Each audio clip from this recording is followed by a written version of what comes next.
For Rome's people, the struggle against tyranny and the desire for liberty were as ancient as the city itself. Yet, the greatest triumph in this battle was the establishment of the Republic.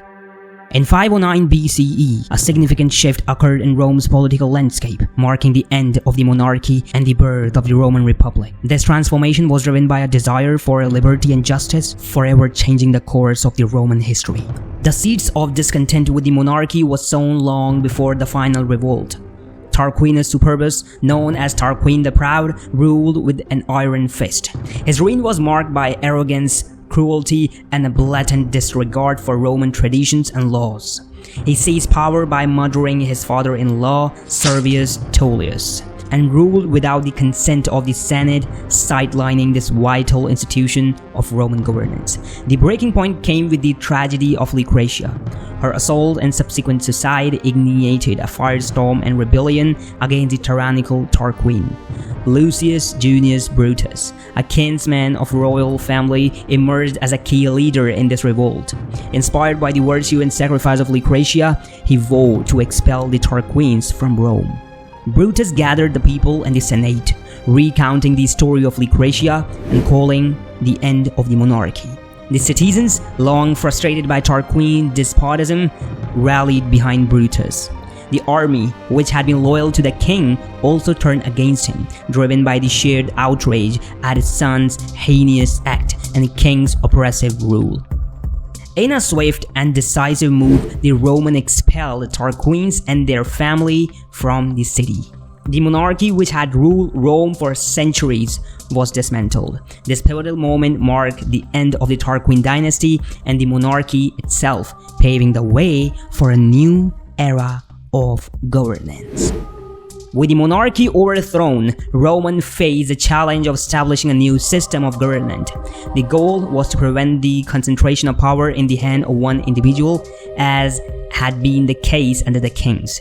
To achieve this, the Romans devised a republic, a system of governance where power was distributed and balanced among various institutions.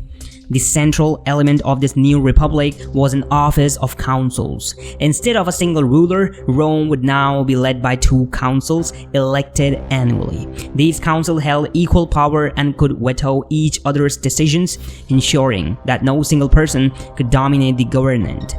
Lucius Junius Brutus and Lucius Tarquinius Collatinus, Lucretia's husband, were elected as the first consuls of Rome.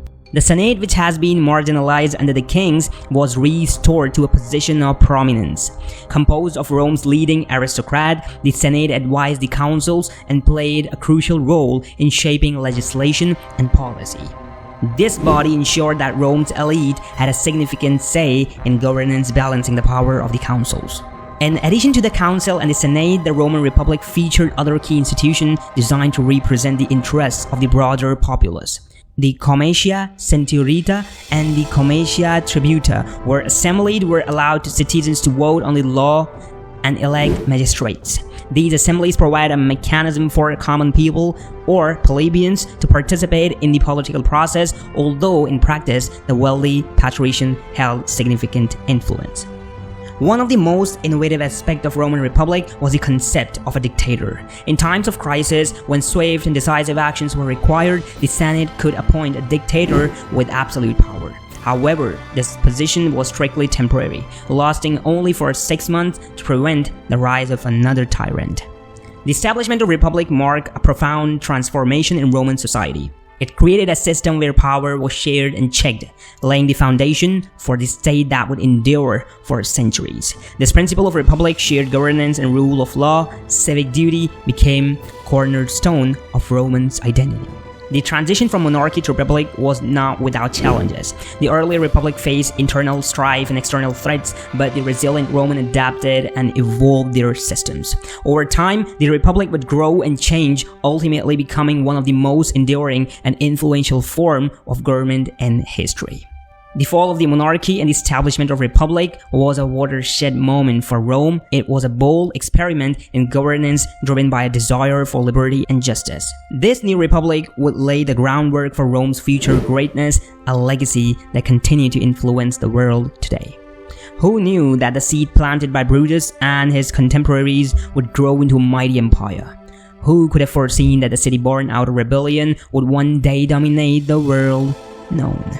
The Roman Republic was just a beginning, a prelude to an epic saga of power, ambition, and glory.